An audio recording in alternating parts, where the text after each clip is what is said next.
देखो जो भी लास्ट क्लास में हमने किया है ना, हमने ग्लूकोज बनाया, तो ग्लूकोज बनाने का सिंपल सा तरीका था, 6 कार्बन का शुगर था, है ना, और ऊपर क्या था CHO, तो हम बना सकते हैं C डबल बॉन्ड O और H, ठीक। नीचे क्या था CH2 OH, कार्बन पूरे हो रहे हैं, 1 2 3 4, नहीं पूरे नहीं हो रहे हैं, C और C, यहाँ हमने कर दिया CH2 OH, ठीक है। उसके बाद हमने क्या कहा था कि सेकंड पे क्या हो जाएगा OH, यहाँ भी OH, यहाँ भी OH, ठीक है। सिर्फ एक पे क्या होता, थर्ड पे क्या होता था OH लेफ़्ट साइड में होता था, और वैलेंसी कंप्लीट करने के लिए सब पे क्या कर देते थे H H H H कर देते थे, ठीक है। अब अगर इस पर नंबरिंग करो तो देखो पहला, दूसरा, तीसरा, चौथा, पाँचवा और छठवां, 6th कार्बन, ठीक। हमें पता था 5th कार्बन का जो OH है ना, हम इसको थोड़ा अलग से बनाया अगर, तो ये OH निकाल दे तो नेगेटिव चार्ज आएगा, है ना। ये हो गया अटैक किस पे, सॉरी फंक्शनल ग्रुप पे, फंक्शनल ग्रुप यानी एल्डिहाइडिक ग्रुप पे, ठीक। अब अगर एल्डिहाइडिक ग्रुप पे हमें पता है कि ये बॉन्ड तो ब्रेक हो जाएगा, है ना, ऑक्सीजन पे नेगेटिव चार्ज आएगा, नेगेटिव चार्ज के बाद H जाके जुड़ जाएगा, OH, वैलेंसी कंप्लीट हो जाएगी। तो अगर हम फाइनल स्ट्रक्चर बनाएं तो हमने क्या कहा था, कितने मेंबर की रिंग बनेगी, कितने मेंबर की रिंग बनेगी, 6 मेंबर की। अरे काउंट करो, 1 मेंबर, 2 3 4 5 6 मेंबर, और ये जो 7वां मेंबर रिंग से बाहर हुआ, है ना। तो देखो सबसे पहले 6 मेंबर की रिंग ही बना लेते हैं। ये हो गई 6 मेंबर की रिंग, सही बात है। इस रिंग में ये जहाँ जहाँ ऐसे बेंड है वो सब क्या है, कार्बन है। तो ज़रा देखो, इस ऑक्सीजन से जुड़ा हुआ है C1 पहला कार्बन, वो ये रहा, बताओ। उसके बाद ये दूसरा कार्बन, ये तीसरा, ये चौथा, ये 5वां कार्बन, और इस 5वें कार्बन पर लगा हुआ है CH2 OH और साथ में H, ठीक। तो हम इधर लगा देते हैं ऊपर CH2 OH और H, ठीक है। हर एक कार्बन पे देखना शुरू करते हैं। फर्स्ट कार्बन पे क्या है, अब क्या है, फर्स्ट कार्बन पे अटैक होने के बाद यहाँ OH है और यहाँ H है, बात पता है ना। तो देखो फर्स्ट कार्बन पे डिपेंड करता है, ये जो फंक्शनल ग्रुप वाला कार्बन था, हमने कहा था यही तो है एनोमेरिक कार्बन। कौन सा कार्बन, एनोमेरिक कार्बन। एनोमर्स क्या है, एक तरह के ईपीमर, एक ख़ास तरह के ईपीमर, है ना। हम कहते थे इस पूरे चेन में जब किसी एक कार्बन पे HOH की पोजीशन वेरी करके दूसरा मॉलिक्यूल बनाओ तो ये वो इसका क्या होगा, ईपीमर होगा। फॉर एग्जांपल गैलेक्टोज C4 ईपीमर था, बताओ। मैनोज ग्लूकोज का C2 ईपीमर था, ये बातें याद है ना। चलो ठीक है। उसी तरह से अगर हम यहाँ पे पहले कार्बन पे डिपेंड करता है, अगर हम OH नीचे लगाते हैं तो वो कौन सा ग्लूकोज बनेगा, अल्फ़ा ग्लूकोज। अगर OH हाइड्रोक्सिल ग्रुप ऊपर लगाते हैं तो क्या बनेगा, बीटा ग्लूकोज बनेगा, ठीक है। तो फिलहाल हम OH नीचे लगाते हैं, H ऊपर लगाते हैं, हमने क्या कौन सा फॉर्म बनाया, अल्फ़ा फॉर्म, ठीक है, फर्स्ट कार्बन पे। सेकंड कार्बन पे चूंकि OH राइट साइड में है तो कहाँ लगेगा, राइट साइड में है तो नीचे कल का याद आया LURD, लेफ्ट में OH है तो ऊपर लगेगा, राइट में OH है तो डाउन, यानी नीचे, लेफ्ट अप राइट डाउन। तो सेकंड पे OH कहाँ कर दो, नीचे, H कर दो ऊपर, ठीक है। उसके बाद थर्ड पे देखो थर्ड कार्बन पे OH कहाँ पे है, लेफ्ट में, तो ऑब्वियस सी बात है ऊपर जाएगा OH और H। और फोर्थ कार्बन पे तुम देखो OH कहाँ रहेगा, नीचे, क्योंकि राइट में है, और H हो जाएगा ऊपर। ये है किसका, ग्लूकोज का साइक्लिक फॉर्म। कोई दिक्कत इसमें, सब कर लोगे, ठीक है। तो हम क्या लिखें यहाँ पे, अल्फ़ा, चूँकि H नीचे है ना, और हमें पता है कि जो ग्लूकोज है वो एक डेक्सट्रोज शुगर है। बताओ, डेक्सट्रोज यानी डेक्सट्रो रोटेटरी, जो प्लेन पोलराइज लाइट के प्लेन को रोटेट कर देता है, लेफ्ट या राइट में, ठीक है। राइट में रोटेट करे तो डेक्सट्रो रोटेटरी, और लेफ्ट में रोटेट करे तो लेवो रोटेटरी। ये बातें हम जानते हैं ना। चलो ठीक है। तो हमने कहा ये है alpha D glucose, alpha D glucose. और साथ में हमने ये बात भी कहा था कि अगर देखो, मैं इसको थोड़ा सा छोटा करता हूँ,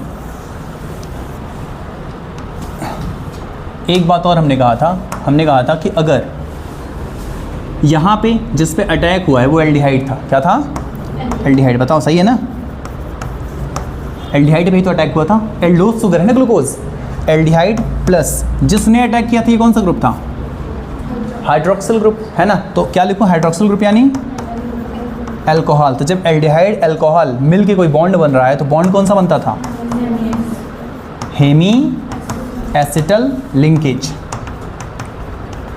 बात समझ आ गई। यानी ये जो लिंकेज है ये कौन सा लिंकेज है, हेमी एसिटल लिंकेज है। पहली बात। दूसरी बात, एक तो हमने हेमी एसिटल सीखा था, और क्या सीखा था कल बताओ, और कुछ कहा था कि ये रिंग कौन सी है, ऐसी बात हमने करी थी। कौन सी रिंग थी बताओ, पायरेनोज रिंग। कौन सी रिंग, पायरेनोज रिंग। देख लो तुम्हारी कॉपी में तुमने कहा था एक क्या है इसमें, एक क्या है ऑक्सीजन का एटम है, और 1 2 3 4 5 5 क्या है कार्बन के एटम्स है। और ये रिंग कौन सी है, पायरेनोज की रिंग, पायरेनोज रिंग। ठीक है, इतनी बातें याद है कल की, बताओ। इसी तरह सिमिलर वे में हमने किसका साइक्लाइजेशन करवाया था, फ्रक्टोज का साइक्लाइजेशन करवाया था। पक्की बात है। तो बनाए फ्रक्टोज, सबसे ऊपर क्या लिख दें, CH2OH, है ना। नीचे भी CH2OH। कितने कार्बन हो गए, 2। बीच में कितने होंगे, 4, क्योंकि फ्रक्टोज ग्लूकोज का आइसोमर है। क्या है, आइसोमर। और आइसोमर्स का मतलब ही क्या निकलता है कि same molecular formula, different structural arrangement, है ना। तो देखो सीधी सीधी बात है। वैसे इस तरह तो हमें नहीं लगाना चाहिए, क्योंकि एक तो कीटोनिक ग्रुप होगा ना बीच में, कीटोन हम किनारे तो लगा नहीं सकते, बीच में लगेगा, यहाँ पे कीटोन लगेगा। ठीक, तो यहाँ से हमें थोड़ा सा ये इरेज करना होगा, और इसको हम सीधा ही बनाते हैं। यहाँ पे एक कार्बन, डबल बॉन्ड, ओ कीटोनिक ग्रुप लग गया। हमें पता है तीसरे कार्बन पे तो OH, तीसरे कार्बन पे OH, लेफ्ट साइड में जैसे ग्लूकोज में हमने किया था, है ना। यहाँ H कर देते हैं, यहाँ पे OH, यहाँ पे OH, ये H और ये H। ठीक, अब अगर तुम लिखते हो काउंटिंग तो 1 2 3 4 और 5 और 6, 6 कार्बन हो गए टोटल। और इन 6 कार्बन में 5वें कार्बन से अटैक होता था फंक्शनल ग्रुप पे। बताओ, तो चलो OH को थोड़ा बाहर निकालते हैं, OH निकलेगा डी प्रोटोनेट, यानी H के निकलने से इसमें नेगेटिव चार्ज, अटैक किस पे होगा, फंक्शनल ग्रुप पे, है ना। अब ज़रा यहीं पे समझ लो, ये क्या था, अल्कोहल, क्या था, अल्कोहल, प्लस ये क्या था, कीटोन। लिंकेज कौन सा हो जाएगा, कल बताया था, कौन सा, हेमी कीटल लिंकेज, हेमी कीटल लिंकेज। ठीक, और अगर हम इसका फाइनल फॉर्म बनाएं, कैसा बनेगा, तो देखो फाइनल फॉर्म जब तुम बनाओगे तो एक तो क्या, सबसे पहले क्या लगा दो, सिंप्लिसिटी के लिए सबसे पहले ऑक्सीजन लिख दो, और काउंट कर लो रिंग कितने मेंबर की है, 1 2 3 4 5 मेंबर की है। ठीक है, 5 मेंबर की अगर रिंग है तो 5 मेंबर की रिंग बनाने का ये आसान तरीका देखो। और ये तो लगा ही होगा सब पे कुछ ना कुछ, बताओ। नंबरिंग लिख देते हैं, पहला कार्बन, दूसरा, तीसरा, चौथा, और नहीं यहाँ से नहीं काउंट कर पाएंगे हम अब की बार। देखो देखो समझो, ऑक्सीजन से जुड़ा है कौन सा कार्बन, दूसरा कार्बन। तो हमें यहाँ क्या लिखना पड़ेगा, 2 यहाँ, 3 यहाँ, 4 यहाँ, 5। देखेंगे पहला और छठवां कहाँ है ना। पहला जो कार्बन है वो दूसरे कार्बन के ऊपर है CH2OH के फॉर्म में। ठीक है, तो फिलहाल हम यहाँ क्या लिख देते हैं, CH2OH। ठीक, CH2OH। और एक चीज़ और, जो छठवां कार्बन है ना, छठवां कार्बन वो भी 5वें कार्बन के ऊपर। अब ये 5वें कार्बन को तुम देखो, 5वें कार्बन को देखो, यहाँ पे एक तरफ H लगा हुआ है और एक तरफ CH2OH लगा हुआ है। ठीक है, तो एक तरफ क्या लगा दो, CH2OH, और एक तरफ H, और यही कौन सा कार्बन है, 6th कार्बन है। ठीक है, अच्छा एक बात और, क्या दूसरे कार्बन पे सिर्फ CH2OH ही लगा है, दूसरे कार्बन पे यहाँ अब क्या रहेगा, OH रहेगा, है ना। तो यहाँ पे और हम क्या लगा सकते हैं, OH लगा सकते हैं। ठीक, और एक बात और, दूसरा कार्बन पे यहाँ पे फंक्शनल ग्रुप है, बताओ। तो दूसरा कार्बन कौन सा होगा, एनोमेरिक कार्बन होगा, एक तरह का ही epimer. Anomeric carbon, stereoisomer समझते हो ना। ठीक है, तो दूसरा कार्बन एनोमेरिक कार्बन है। इस कार्बन पे अगर हम OH नीचे रखें तो ये कौन सा फॉर्म बनेगा, अल्फा फॉर्म। OH ऊपर रखें तो कौन सा फॉर्म बनेगा, बीटा फॉर्म। समझ रहे हो ना बात को। तो देखो OH हमने नीचे रखा, OH नीचे रखने से, चलो ये तो दूसरे कार्बन की बात है। ऐसे ही तीसरे कार्बन पे OH किधर है, लेफ्ट में है, तो लेफ्ट में तो कहाँ रख दें, ऊपर रख दें। तो यहाँ हम रख देंगे OH, यहाँ रख देंगे H। 4th पे राइट में है तो OH, H 5th पे हमने रख ही दिया है। है ना। और ये जो स्ट्रक्चर है हम इसे क्या बोलेंगे बताओ, अल्फ़ा डी फ्रक्टोज, या फिलहाल हम ये ना कंसिडर करें, लाइट के रोटेशन को ना कंसिडर करें तो अल्फ़ा फ्रक्टोज। बताओ क्या है ये, अल्फ़ा फ्रक्टोज है ना। रिंग कौन सी थी, फ्यूरॉन की रिंग, ठीक है। बोलो स्पेलिंग, फ्यूरॉन, सही बात है। ये फ्यूरॉन रिंग लिखो या फ्यूरानोज रिंग लिखे हो, फ्यूरानोज रिंग लिखे हो ना, हाँ तो सही है ये, बताओ, ठीक है, फ्यूरानोज रिंग। इतनी बातें हमने कल कर लिया था, ठीक है। आज हमें किसका साइक्लेशन देखना है, राइबोज का साइक्लेशन देखना है। तो हेडिंग पड़ जाएगी राइबोज, यहाँ हेडिंग डालो राइबोज। राइबोज कैसा शुगर है, पेंटोज, मतलब कितने कार्बन का शुगर है, 5 कार्बन का शुगर है, पहली बात। दूसरी बात, राइबोज एक एल्डोज शुगर है या कीटोज शुगर है, तो आंसर आएगा राइबोज एक एल्डोज शुगर है, एल्डिहाइड ग्रुप होता है ऊपर, है ना। तो देखो 5 कार्बन का एल्डोज शुगर बहुत ही आसान है बनाना। ऊपर हम क्या लिख देंगे, CHO, फिर कार्बन कार्बन कार्बन, 4 कार्बन हो गए, 5वां कार्बन क्या रहेगा, CS2OH। और तुमको पता था कि राइबोज में सारे OH राइट साइड में होते हैं, है ना, कोई झंझट नहीं है ग्लूकोज फ्रक्टोज की तरह। OH OH OH, और यहाँ पे क्या हो जाएगा, वैलेंसी कंप्लीट कर देंगे कार्बन की, सब H हो जाएगा, है ना।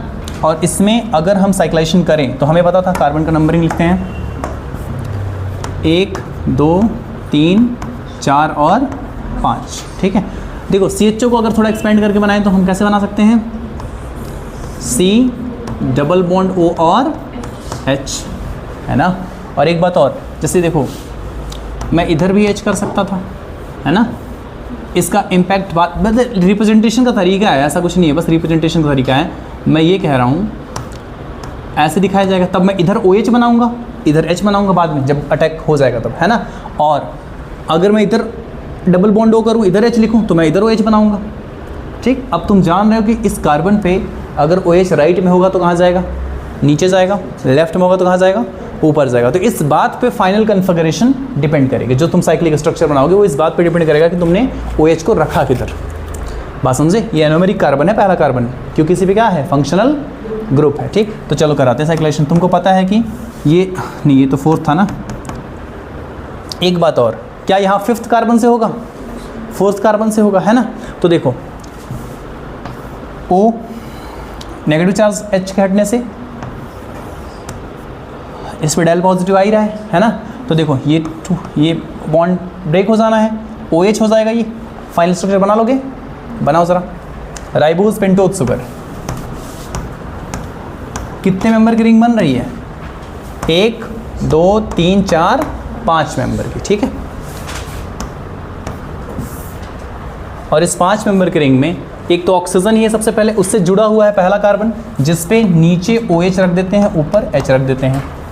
दूसरे कार्बन पे भी नीचे OH ऊपर H, तीसरे पे भी नीचे OH ऊपर H, और चौथे कार्बन पे है CS2OH और H और CS2OH। कार्बन की नंबरिंग कर देते हैं, पहला, दूसरा, तीसरा, चौथा और 5वां। फटाफट बना लो इसको।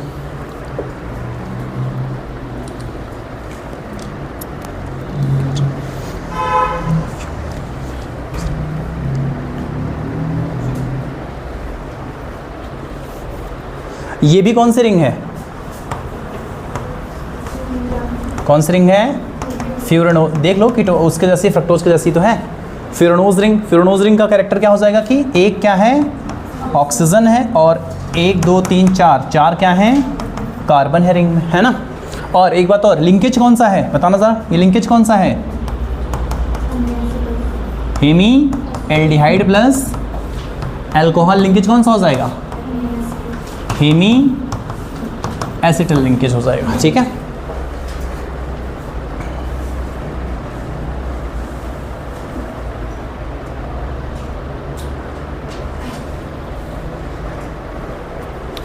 जल्दी से लिख लो, जल्दी से लिख लो, और फिर हम डालेंगे हेडिंग ओलिगोसैकेराइड्स। अब तक तो हमने मोनोसैकेराइड पढ़ा, देखो हमने ग्लूकोज पढ़ा, फ्रक्टोज पढ़ा, है ना, मैनोज पढ़ा, गैलेक्टोज पढ़ा, ये राइबोज पढ़ा, ये सब क्या थे, ये सब क्या थे, मोनोसैकेराइड्स थे। हमने उनका स्ट्रक्चर पढ़ा, उनका साइक्लाइजेशन का तरीका पढ़ा, ये सब मोनोसैकेराइड थे। अब जो हम पढ़ेंगे वो होगा ओलिगोसैकेराइड। ओलिगो मतलब फ्यू, यानी 2 to 10, है ना। और हमको पता है कि यहाँ 7 कार्बन तक बात रहेगी, नहीं 7 कार्बन तक तो तुमने मोनोसैकेराइड पढ़ा है।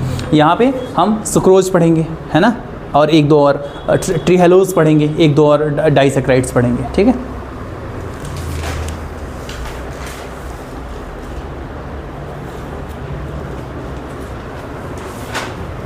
बन गया है, चलो हेडिंग डालो ओलिगोसैकेराइड।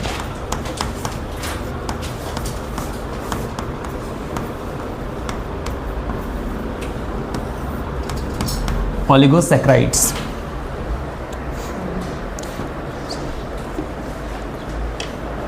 पहला point 2 to 9 monosaccharides.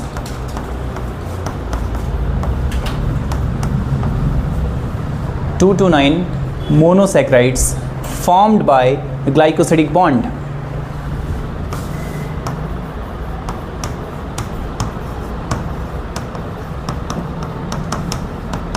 Glycosidic linkage or bond formed by glycosidic bond. और एक बात और देखो, मोनोसैकेराइड्स तो फॉर श्योर स्वीट होते हैं, ये स्वीट हो भी सकते हैं, नहीं भी हो सकते हैं। तो अगला पॉइंट मे और मे नॉट बी स्वीट, मीठे हो भी सकते हैं, नहीं भी हो सकते हैं टेस्ट में। एग्जाम्पल क्या हो सकता है, जैसे कि डाइसैकेराइड्स, ट्राइसैकेराइड्स एटसेट्रा।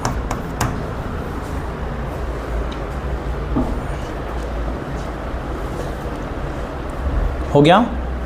अब हम एक चार्ट सा बनाएंगे, एक टेबल सी बनाएंगे, जिसमें हम नेम ऑफ डाइसैकेराइड लिखेंगे। तो देखो इधर लिखो नेम ऑफ डाइसैकेराइड,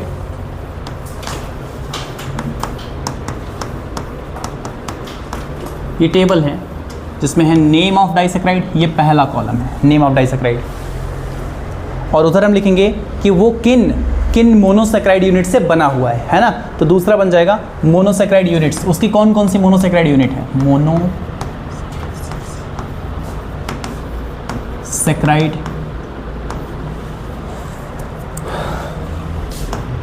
यूनिट्स। इधर हम लिखेंगे वो किन मोनोसैकेराइड यूनिट से बना हुआ है, और लास्ट में हम उसमें बॉन्ड लिख लेंगे, कौन से बॉन्ड्स प्रेजेंट हैं।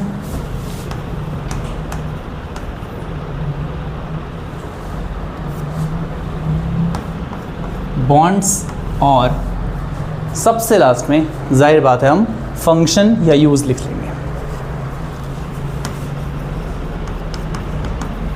फंक्शन या यूज। तो बात शुरू करते हैं नेम ऑफ डाइसैकेराइड से। जो पहला डाइसैकेराइड हम पढ़ेंगे वो है माल्टोज, या फिर माल्ट शुगर बोल सकते हो उसे, या ये एक रिड्यूसिंग शुगर है। तो पहला लिखो माल्टोज, माल्टोज, या फिर इसे माल्ट शुगर बोलोगे। माल्ट शुगर एक रिड्यूसिंग शुगर है। बताया था रिड्यूसिंग शुगर कब कहोगे, बताओ क्या बताया था, जब उसके पास फ्री एल्डिहाइड का कीटोनिक ग्रुप हो तब वो रिड्यूसिंग शुगर होगा। और रिड्यूसिंग शुगर होने का मतलब क्या है कि वो किसी दूसरे कंपाउंड को क्या कर दे, रिड्यूसिंग एजेंट है ना, रिड्यूसिंग शुगर है ना, तो दूसरे कंपाउंड को क्या करेगा, रिड्यूस करेगा। दूसरे को रिड्यूस करने में वो खुद क्या हो जाएगा, ऑक्सीडाइज हो जाएगा। मतलब उसका क्या अच्छा है, ऑक्सीडेशन पोटेंशियल अच्छा है। इसके अलावा क्या अच्छा है, रिड्यूसिंग पावर अच्छी है ना। जिसका ऑक्सीडेशन पोटेंशियल अच्छा होगा उसी की रिड्यूसिंग पावर अच्छी होगी। तो हम पढ़ रहे हैं रिड्यूसिंग शुगर्स। इसमें ये रिड्यूसिंग हो भी सकते हैं, जो ओलिगोसैकेराइड्स हैं, मेनली डाइसैकेराइड्स हैं, वो रिड्यूसिंग हो भी सकते हैं और रिड्यूसिंग नहीं भी हो सकते हैं। हम देखेंगे कौन कौन से रिड्यूसिंग है, कौन कौन से रिड्यूसिंग नहीं है। पहला हमने पढ़ा माल्टोज, माल्टोज को माल्ट शुगर बोलते हैं। ये एक रिड्यूसिंग शुगर है और ये बनता है एक अल्फा ग्लूकोज और एक अल्फा ग्लूकोज अगर आपस में जुड़ जाएं। बात समझे? तो यहाँ लिखो 1 alpha glucose plus 1 alpha glucose. 2 alpha glucose के मिलने से बनता है ये। और ऑब्वियस बात है, अभी हम बना के भी देखेंगे, जो लिंकेज हो जाएगा वो जाएगा alpha 1,4 glycosidic linkage, glycosidic linkage, alpha 1,4 glycosidic linkage. और फंक्शन है, लिख लो कि जब स्टार्च डाइजेस्ट होता है तो वो पहले माल्टोज में टूटता है, बात समझे, फिर माल्टोज किस में टूटता है, ग्लूकोज में टूटता है, बात समझ गए। जब तुम रोटी को देर तक चबाते हो मुंह में रख के तो तुम्हें थोड़ी थोड़ी कैसे लगने लगती है, मीठी लगने लगती है, थोड़ा सा टेस्ट मीठा स्वीट टेस्ट आने लगता है रोटी का, जब तुम रोटी को बहुत देर तक चबाते हो मुंह में रख के। तो रीज़न क्या है इसका कि रोटी में क्या पाया जाएगा, स्टोर्ड फूड मटेरियल प्लांट में क्या होता है, स्टार्च। जब तुम स्टार्च को देर तक च्यू करते हो, चबाते हो, तो तुम्हारा जो सलाइवा में पाया जा रहा है सेलेवरी अमाइलेज, उस पर काम करने लगता है, स्टार्च पे। स्टार्च पे सेलेवरी अमाइलेज जब काम करता है तो उसको किसमें ब्रेक करता है, माल्टोज में। माल्टोज खुद ही अभी देखना, माल्टोज फिर फर्दर किसमें ब्रेक होगा, ग्लूकोज में, क्योंकि तुमने कहा कि माल्टोज बना हुआ है अल्फ़ा 1 ग्लूकोज और अल्फ़ा 1 ग्लूकोज से, और ग्लूकोज का टेस्ट कैसा है, स्वीट है, बात समझे। तो अल्फ़ा 1,4 ग्लाइकोसिडिक लिंकेज और फंक्शन में लिखो formed during starch digestion, formed during starch breakdown या digestion, starch digestion हो गया। चलो दूसरा जो शुगर हम लिखेंगे वो लिखेंगे ट्रीहेलोज,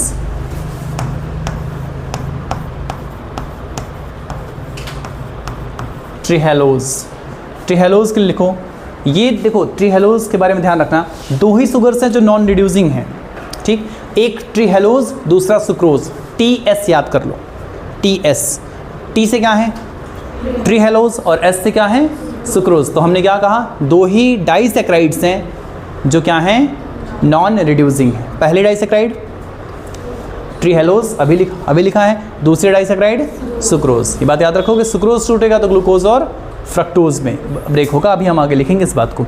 तो ट्रीहेलोज के नीचे लिखो नॉन रिड्यूसिंग, नॉन रिड्यूसिंग। ये भी बनती है 1 alpha glucose plus 1 alpha glucose, लेकिन बॉन्डिंग का तरीका दूसरा है। तो लिखो 1 alpha glucose plus 1 alpha glucose, और बॉन्डिंग है alpha 1,1 glycosidic linkage,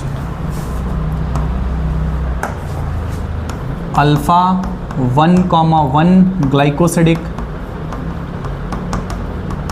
linkage, alpha 1,1 glycosidic linkage. और अगर ट्रीहेलोज का यूज़ या फंक्शन की हम बात करें तो पता है हीमोलिम्फ क्या होता है, जो आर्थ्रोपोड्स का कलरलेस ब्लड होता है उसे क्या कहते हैं, हीमोलिम्फ, है ना। तो जो ट्रीहेलोज है ये आर्थ्रोपोड्स के कलरलेस ब्लड में पाया जाता है, जिसे हम हीमोलिम्फ कहते हैं। क्या कहते हैं, हीमोलिम्फ। तो लिखो ज़रा, मतलब ब्लड का एनालॉगस है वो, ब्लड एग्जैक्टली नहीं कह सकते, उसको ब्लड नहीं कह सकते। तो लिखो ज़रा फाउंड इन हीमोलिम्फ,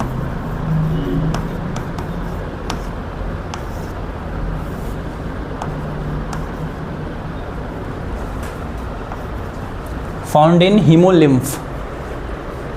चाहो तो लिख लो आगे हीमोलिम्फ को, कलरलेस ब्लड इन आर्थ्रोपोड्स, ऐसे लिखो, colourless blood in arthropods. Phylum arthropoda की बात हो रही है।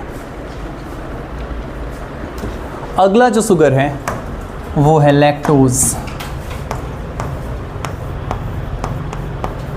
लैक्टोज जानते हो अच्छे से, बताओ कहाँ पाया जाता है, मिल्क शुगर होता है लैक्टोज, नहीं पता, बताओ, ठीक है। तो लैक्टोज के नीचे लिखो सबसे पहली बात, कैसा रिड्यूसिंग होगा नॉन रिड्यूसिंग होगा, रिड्यूसिंग, क्योंकि नॉन रिड्यूसिंग कौन कौन सा बताया हूँ, सुक्रोज और ट्रीहेलोज। तो लिखो रिड्यूसिंग शुगर। मिल्क शुगर होता है लैक्टोज, चाहो तो लिख सकते हो lactose milk sugar.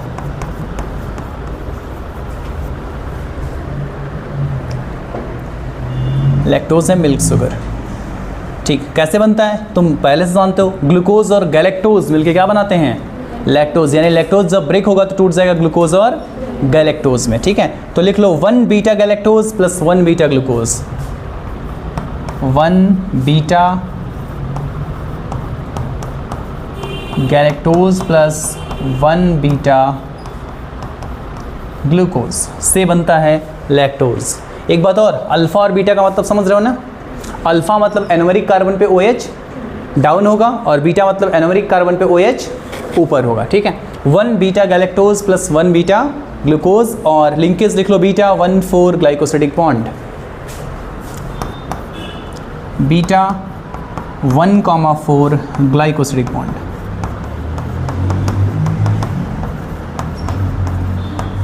Glycosidic bond. और ऑब्वियस बात है, जब तुम लैक्टोज नाम ही है तो लिख लो found in mammary gland of mammals, found इन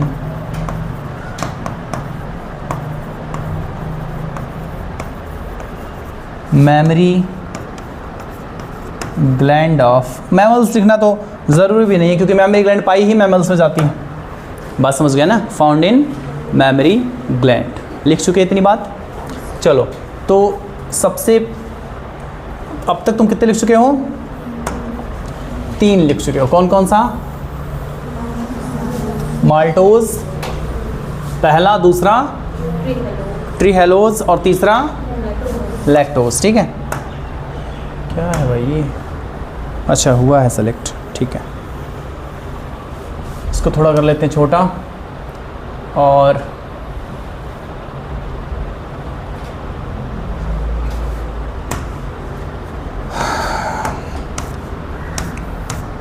ठीक है। देखो अगला है फोर्थ लिखो। फोर्थ हम लिखेंगे, कौन सा शुगर बचा है बताओ, सुक्रोज बचा है, तो सुक्रोज लिख लो बस, SUCROSE सुक्रोज। सुक्रोज के बारे में लिखो। सबसे नीचे क्या लिखोगे, कैसा है ये, नॉन रिड्यूसिंग है। पहली बात तो यही, ये नॉन रिड्यूसिंग है। टेबल शुगर होता है ना sucrose, commercial sugar, table sugar, cane sugar, बहुत सारे नाम है इसके। मैं यहाँ लिख दे रहा हूँ commercial sugar, commercial sugar slash table sugar. जैसे NaCl टेबल सॉल्ट है ना, वैसे ये सुक्रोज टेबल शुगर है। या गन्ने से बनता है तो क्या बोल सकते हैं, केन शुगर बोल सकते हैं। तो मैं यहाँ लिख दे रहा हूँ केन शुगर, केन शुगर बनता, अभी बताया हूँ किससे बनता है, ग्लूकोज और फ्रक्टोज से। लेकिन याद रखने की बात यह है कि ग्लूकोज, इसमें फ्रक्टोज बीटा फ्रक्टोज होता है और अल्फा ग्लूकोज होता है ना, ये बात याद रखने की है। तो लिखो 1 beta fructose plus 1 alpha glucose, 1 beta fructose plus 1 alpha glucose, 1 beta fructose plus 1 alpha glucose.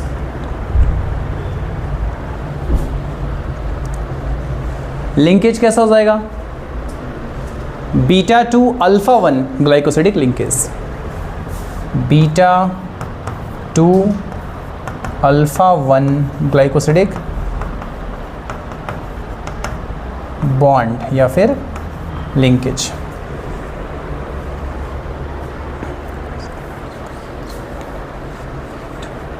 हो गया। अच्छा, कहाँ पाया जाएगा कि सुक्रोज कहाँ पाया जाएगा, है ना, फंक्शन या फिर यूज़ लिखते हो ना, तो देखो लिख लो, पहला फंक्शन लिखो इसका, stored sugar in sugar cane and sugar beet, stored sugar in sugar cane and sugar beet. जानते हो क्या होता है, बताओ, चुकंदर की बात हो रही है, शुगर बीट।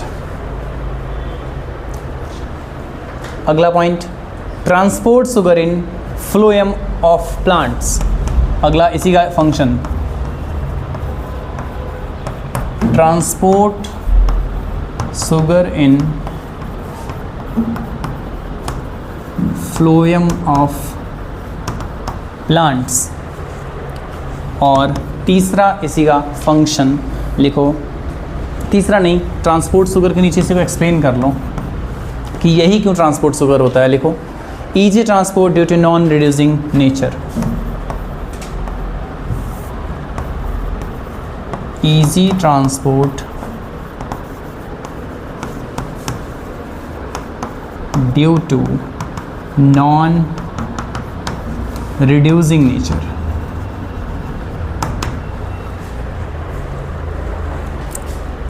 हो गया। अब मेरी बात ध्यान से सुनो, ठीक है।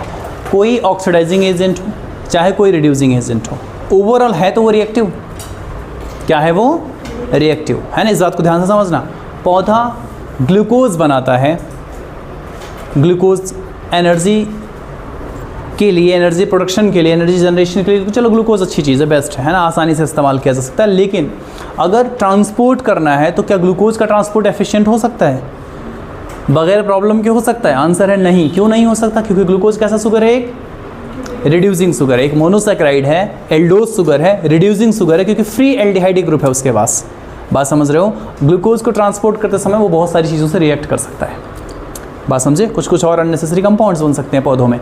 इसलिए जब ट्रांसपोर्ट करना होता है तो पौधा ग्लूकोज, एक ग्लूकोज मॉलिक्यूल को फ्रक्टोज में कन्वर्ट करके फिर एक ग्लूकोज एक फ्रक्टोज को आपस में जोड़ के क्या बनाता है? बोलो, सुक्रोज। क्या बनाता है? सुक्रोज। मैं बोला हूँ जब पौधे को ट्रांसपोर्ट करना है तो पौधा एक ग्लूकोज को किस में कन्वर्ट करता है? फ्रक्टोज में। फिर एक फ्रक्टोज को एक ग्लूकोज के साथ जोड़ के क्या बनाता है? तुमने अभी लिखा कि, तुमने पीछे की साइड देखो, तुमने अभी लिखा है कि एक बीटा फ्रक्टोज यानी जिसमें OH कहाँ होगा? ऊपर की तरफ होगा एनोमरिक कार्बन पे, और एक अल्फा ग्लूकोज यानी जिस पे OH नीचे की तरफ होगा, कहाँ पे? एनोमरिक कार्बन पे, पहले कार्बन पे, है ना। यहाँ पहले कार्बन पे और फ्रक्टोज में दूसरे कार्बन पे। बात समझ रहे हो ना? तो जब सुक्रोज बन जाएगा तो सुक्रोज का नेचर तुमने कैसा लिखा है? नॉन रिड्यूसिंग, यानी सुक्रोज रिएक्टिव नहीं है, किसी को रिड्यूस नहीं करेगा, है ना, किसी से इस तरह का रिएक्शन नहीं करेगा। तो सुक्रोज के फॉर्म में पौधा शुगर को क्या करेगा? ट्रांसपोर्ट करेगा। इसीलिए तुमने लिखा है कि easy transport due to non reducing nature. और ट्रांसपोर्ट करने के बाद जब स्टोर करना होता है तो इवन और ज़्यादा लेस रिएक्टिव फॉर्म में कन्वर्ट कर देता है, स्टार्च के फॉर्म में। किस फॉर्म में? स्टार्च के फॉर्म में। स्टार्च ग्लूकोज का पॉलीमर है। क्या है? पॉलीमर, यानी बहुत सारी ग्लूकोज के यूनिट्स आपस में मिलकर क्या बनाते हैं? स्टार्च बनाते हैं। और स्टार्च लीस्ट रिएक्टिव होगा अगर तुम देखोगे सुक्रोज और ग्लूकोज के कंपैरिजन में। तो आगे बात समझ में? तो पौधा फोटोसिंथेसिस में बनाता क्या है? ग्लूकोज, है ना। उसको ट्रांसपोर्ट किस फॉर्म में करता है? सुक्रोज के फॉर्म में। और स्टोर किस फॉर्म में करता है? स्टार्च के फॉर्म में। क्लियर सारी बातें? चलें आगे? चलो ठीक है। तो अब हम जो पढ़ेंगे वो है स्ट्रक्चर ऑफ डाइसैक्राइड्स। अब तक तो तुमने देखो क्या लिखा, उनकी बॉन्डिंग लिखा किस तरह की है, उनका नेचर लिखा, उनका फंक्शन वगैरह लिखा, है ना। अब हम डायग्राम बना बना के इनको, इन चीज़ों को समझेंगे, मतलब केमिकल स्ट्रक्चर बना के इन चीज़ों को समझेंगे। तो हेडिंग पड़ जाएगी स्ट्रक्चर ऑफ डाइसैक्राइड्स।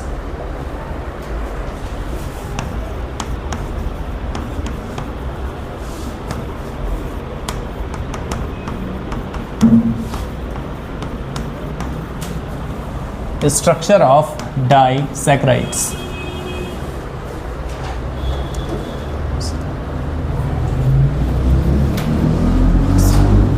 पहला माल्टोज। पहले लिखो माल्टोज। माल्टोज बना कैसे था? अल्फा डी ग्लूकोज और एक और अल्फा डी ग्लूकोज, है ना। तो चलो बनाते हैं ग्लूकोज।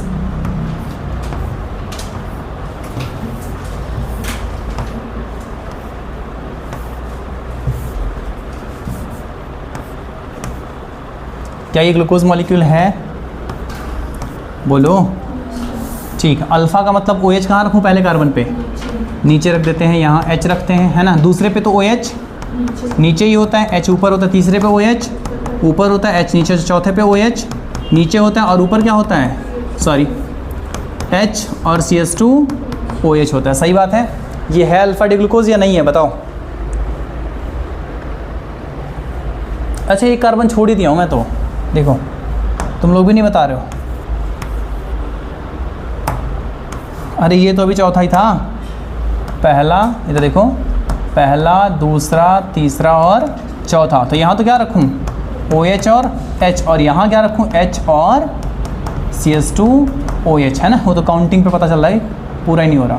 पाँचवा और ये हो गया छठवां, ठीक है। बताओ, एक बन गया अल्फ़ा डी ग्लूकोज, और साथ में अगर हम एक और अल्फ़ा डी ग्लूकोज बनाएं, तुम बनाओ, मैं कर लेता हूँ कॉपी यहाँ बगल में, ठीक है। बड़े ही आसानी से दिख रहा है, इधर देखो OH और OH आपस में कंबाइन होंगे, क्या निकल जाएगा H2O, है ना। पहला कार्बन और चौथा कार्बन, यानी दोनों अल्फ़ा थे, अल्फ़ा 1,4 जो लिंकेज बना, शुगर को जोड़ने वाला लिंकेज है ना, ग्लाइकोस मतलब शुगर होता है, ग्लाइकोसिडिक लिंकेज। क्लियर बिल्कुल। बताओ, तो एक रिजल्टेंट डायग्राम हम बनाएंगे। देखो यहाँ तो लिखेंगे हम कि ये कंबाइन हो रहा है ना। बोलो, ये गलत तरीके से O2H बन गया था H2O की जगह, ठीक। ये हो गया कंबाइन, और इसको हम थोड़ा सेलेक्ट करके छोटा करते हैं, छोटा करने में पता नहीं, ठीक है।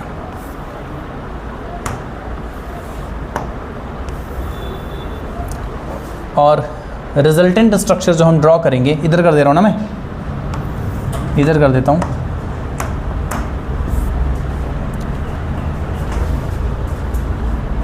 मैं इसी में मॉडिफाई कर रहा हूँ, तुम कर लेना। बताओ,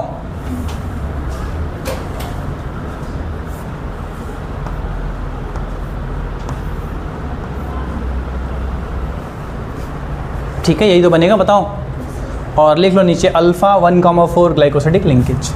ये जो बना है ये है अल्फ़ा 1,4 ग्लाइकोसिडिक लिंकेज।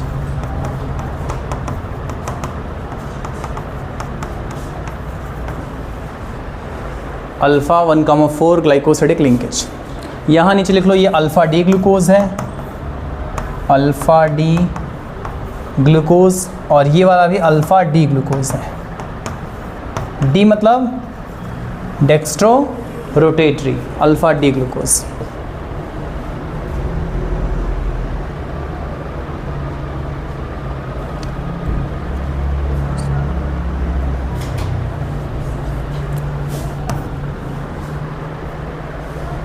जल्दी कर लो।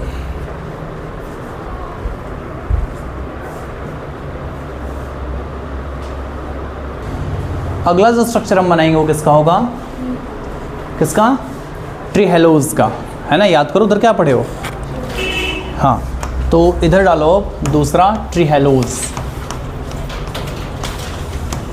ट्रीहेलोज एक डाइसैक्राइड है, और ट्रीहेलोज का स्ट्रक्चर जब तुम बनाओगे तो कैसे बनाए ट्रीहेलोज, बताओ। एक अल्फ़ा ग्लूकोज और दूसरा भी अल्फ़ा ग्लूकोज, लेकिन बॉन्डिंग कैसी है, अल्फ़ा 1,1 ग्लाइकोसिडिक लिंकेज, है ना। तो देखते हैं, पहले तो ग्लूकोज बनाते हैं, अल्फ़ा ग्लूकोज। तो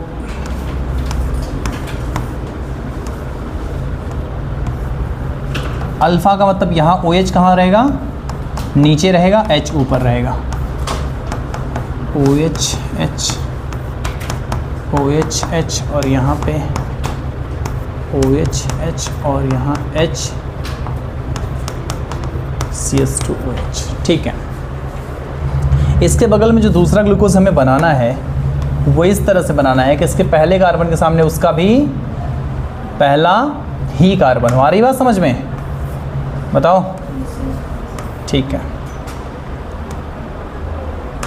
देखो,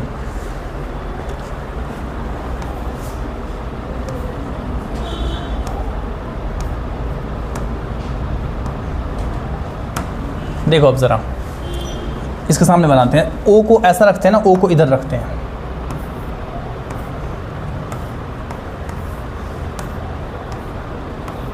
बोलो, अब ये कौन सा कार्बन हो जाएगा, पहला कार्बन।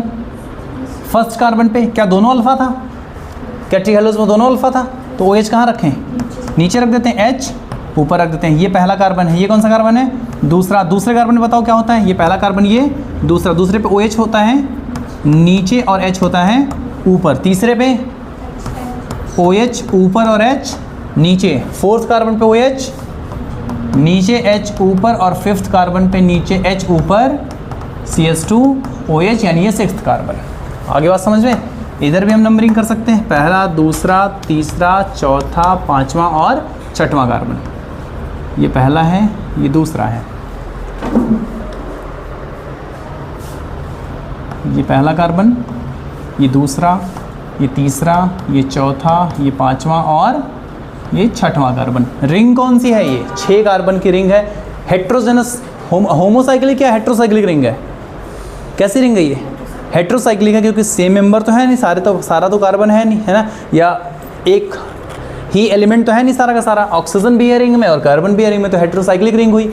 साथ में एक बात और, अब ये हुआ, नाम लिखो ज़रा, अल्फ़ा, क्या लिखोगे? अल्फ़ा डी ग्लूकोज, और ये भी क्या है? Alpha D glucose. मैं रिजल्टेंट इसी में बना रहा हूँ, है ना। देखो इधर देखो रिजल्टेंट कैसे बनेगा। ऑब्वियस बात है ना कि ये OH और H क्या हो जाएंगे आपस में? OH आपस में कंबाइन हो जाएंगे, H2O निकल जाएगा, है ना। तो ये डिहाइड्रेशन कंडेंसेशन है। क्या है? डिहाइड्रेट हो रहा है, वाटर निकल जा रहा है और साथ में दोनों आपस में मिलकर कॉम्पैक्ट कंडेंस हो जा रहे हैं, है ना। तो मैं इरेज कर रहा हूँ और फाइनल स्ट्रक्चर बनाऊँगा।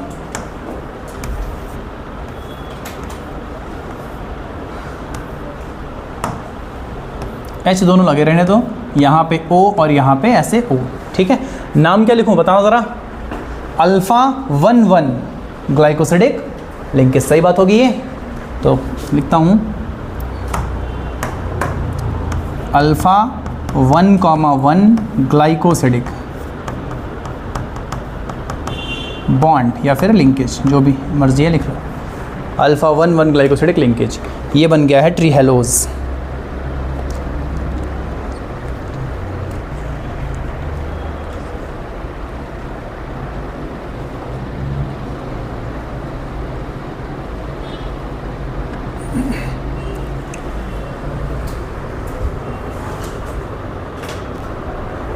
अगला हमें क्या बनाना है? सुक्रोज कैसे आ गया भाई? लैक्टोज अभी, है ना। तो थर्ड लिखो लैक्टोज। अब तुम ज़रा बताओ कि लैक्टोज बना कैसे था? लैक्टोज बना था beta D galactose plus beta D glucose. तो पहले यही लिख लो कि beta D galactose plus beta D glucose. तुमको याद है? अगर तुम्हें याद है कि लैक्टोज में लिंकेज कौन सा था तो ज़रा बताना। हाँ, बीटा 1,4 ग्लाइकोसिडिक लिंकेज, ठीक। तो लिंकेज है बीटा 1,4 ग्लाइकोसिडिक, बीटा 1,4 ग्लाइकोसिडिक। तो ऐसा करते हैं, सबसे पहले क्या बनाना पड़ेगा हमें? Beta D galactose. इधर देखो बीटा डी गैलेक्टोज। अब तुम बताओ गैलेक्टोज और ग्लूकोज का क्या रिलेशन है? एपीमर है। कौन सा एपीमर? C4 epimer. कौन सा एपीमर? C4। तो चलो बनाते हैं, ग्लूकोज बनाते हैं। C4 पे बस OH की पोजीशन उलट देंगे और कुछ नहीं करना हमें। तो सबसे पहले बनाओ एक ग्लूकोज। अच्छा, कौन सा है? बीटा है, तो क्या करूं? OH कहाँ रखूं? ऊपर रखना पड़ेगा हमें, है ना। ये OH है और ये क्या है? H। दूसरे कार्बन पे तो OH नीचे होगा, H ऊपर तीसरे कार्बन पे, बिल्कुल तीसरे कार्बन पे ऊपर OH और नीचे, और चौथे कार्बन पे ऊपर, क्योंकि C4 एपीमर है, बात समझे। और पांचवें कार्बन पे जैसे होता है H और CH2OH, ठीक। ये क्या बन गया? Beta D galactose, beta D galactose बन गया। और साथ में हमें क्या बना है? बीटा डी ग्लूकोज बनाना है ना। अब देखो 4 है इधर, मतलब इधर 4th आना चाहिए, तो हम सीधा बना सकते हैं, हमें उलटने की जरूरत नहीं पड़ेगी। तो देखो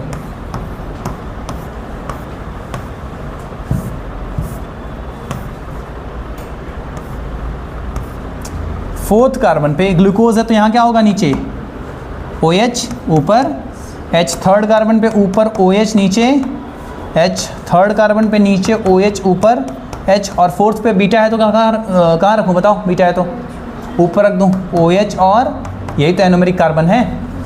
और फिफ्थ पे H और CH2OH। समझे बात को? बताओ। अब देखो हमें जब बॉन्डिंग करानी है, इधर देखो ये OH है ना, बताओ ये OH कंबाइन होगा इस H से, क्या बचेगा? सिर्फ O। क्या बचेगा? सिर्फ O, और बाकी ये HS तो रहेंगी, उनका तो कोई लेना देना नहीं। तो ज़रा देखो मैं फाइनल बना रहा हूँ, तुम अपना अलग बनाना। देखो मैं ये पूरा कर देता हूँ इरेज, ये भी पूरा करता हूँ इरेज, और इधर देखो H तो जैसे लगा है लगे रहने दो, ये भी H जैसे लगा है लगे रहने दो, ठीक है। और उसके बाद यहाँ पे ऐसे क्या लग जाएंगे? O। समझ गए ना? मैं थोड़ा सा ऐसे तिरछा क्यों दिखा रहा हूँ, वो बात भी तुमको समझ में आ रही है? ऊपर नीचे का है ना, ठीक है। तो क्या लिखो नीचे, कौन सा लिंकेज लिखा ही है यहाँ पे? लिंकेज है β1,4 ग्लाइकोसिडिक लिंकेज, और उसके नीचे नाम लिख लेना कि वो है बीटा डी ग्लूकोज। ये है बीटा डी ग्लूकोज।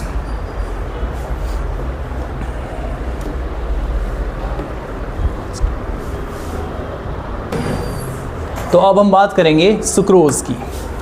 हेडिंग पड़ जाएगी, फोर्थ है ना ये, लिखो सुक्रोज। अब तुम बताओ सुक्रोज बना कैसे था? एक अल्फ़ा डी ग्लूकोज और दूसरा बीटा डी फ्रक्टोज। तो यहाँ लिखो 1 alpha D glucose plus 1 beta D fructose. और ज़रा तुम सुक्रोज का लिंकेज बताओगे? बताओ। β2 अल्फ़ा 1 ऐसा कुछ लिखे हो ना, ठीक है। या इसी को तुम और तरीके से अगर लिखना चाहो तो लिख दो, इसमें जो लिंकेज है अल्फ़ा 1 β2 ग्लाइकोसिडिक लिंकेज, एक ही बात है, अल्फ़ा 1 β2 ग्लाइकोसिडिक लिंकेज। इतना इन्फॉर्मेशन अगर हमारे पास है तो हम बाकी स्ट्रक्चर तो बना लेंगे, ठीक है। देखो क्या बनाना है, सबसे पहले एक अल्फ़ा डी ग्लूकोज बनाना है, बनाते हैं। अल्फ़ा का मतलब यहाँ पे OH कहाँ रख दूँ? नीचे, ऊपर H हो जाएगा। सेकंड पे OH नीचे, थर्ड पे ऊपर, फोर्थ पे नीचे, और फिफ्थ पे CH2 और CH2OH और H, यहाँ H। चलो ठीक है, ये तो बन गया अल्फ़ा डी ग्लूकोज। और क्या बनाना है? एक बीटा डी फ्रक्टोज बनाते हैं। फ्रक्टोज का स्ट्रक्चर याद है ना? कैसा फ्रक्टोज बनाना है ये भी बता दो। तो यहाँ तो लिखते हैं CH2OH, पहला कार्बन हो गया ये, है ना। और यहाँ पे भी लिखते हैं CH2OH, ये कौन सा कार्बन हुआ? 6th carbon. बताओ, ये पहला, ये छठवां, ये हुआ दूसरा कार्बन, ये तीसरा। बीटा बनाना था ना, कहाँ गया? अल्फ़ा बीटा का मतलब OH कहाँ में रखना पड़ेगा? ऊपर रखना पड़ेगा। तो हम यहाँ से CH2OH हटाते हैं एनोमरिक कार्बन से, और OH रखते हैं ऊपर, यहाँ रखते हैं CH2OH। अब ये बन रहा है बीटा फॉर्म, ठीक है। ग्लूकोज तो अल्फ़ा था, ध्यान रखना इस बात को, अल्फ़ा 1 ग्लूकोज था। तीसरे कार्बन पे इसमें बताओ, तीसरे कार्बन पे क्या करूँ? हाँ एग्जैक्टली, OH ऊपर H नीचे, क्योंकि लेफ्ट में होता है तीसरे कार्बन पे फ्रक्टोज में, और चौथे कार्बन पे OH नीचे, ऊपर, और पांचवें पे CH2OH। और क्या था साथ में? फ्रक्टोज का स्ट्रक्चर याद है? बताओ। CH2OH और साथ में सिर्फ H, OH था। चेक करो ज़रा।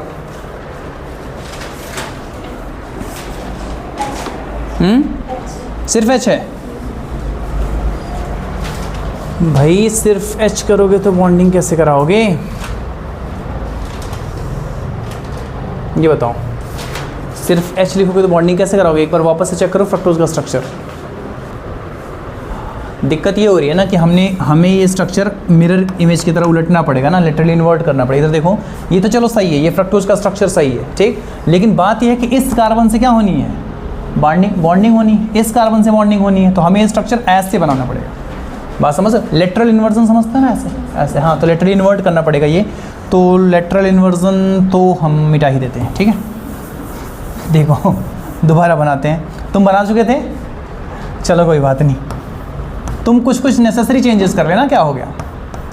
देखो अब इसको हम मान लेते हैं पहला कार्बन, ये क्या हो गया CH2OH, और चूंकि क्या है ये बीटा है ना, तो ऊपर हम क्या रख देते हैं OH और नीचे क्या रख देते हैं CH2OH। ठीक, ये हो गया पहला कार्बन, ये हो गया दूसरा कार्बन। तीसरे कार्बन पे OH कहाँ हो जाएगा, ऊपर, और H हो जाएगा नीचे। चौथे कार्बन पे बताओ OH नीचे, H ऊपर। पांचवें कार्बन पे H और CH2OH, ये है छठवां कार्बन। तीसरा, चौथा, पांचवा और ये छठवां। अब आई बात समझ में, बोलो फ्रक्टोज में क्या दिक्कत हुई थी, समझ गए। हमने उसका वो दूसरे तरीके से रिप्रेजेंटेशन कर दिया था, इस वजह से दिक्कत हुई थी। अब ऑब्वियस सी बात है, इधर देखो ये OH और ये H निकल जाने हैं H2O के फॉर्म में, डिहाइड्रेशन कंडेंसेशन हो जाएगा। तो मैं निकाल के बना रहा हूँ, तुम अलग से बनाना।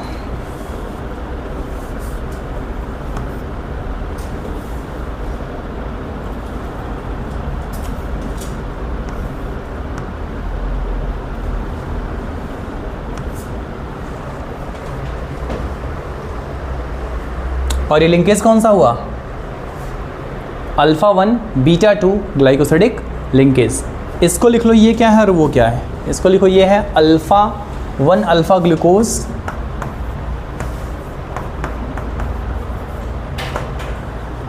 और इसको लिख लो 1 बीटा फ्रक्टोज।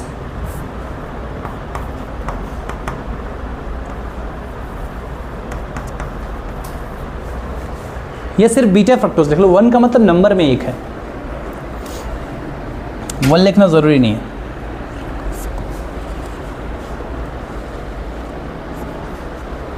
एक और एडिशनल इंफॉर्मेशन ले लो, फ्लूका FLUCA, फ्लूका FICOLL, फ्लूकाफिकॉल, ये सुक्रोज का पॉलीमर होता है ना, तो इसका नाम लिख लो synthetic polymer of sucrose. Synthetic polymer of sucrose, फ्लूकाफिकॉल।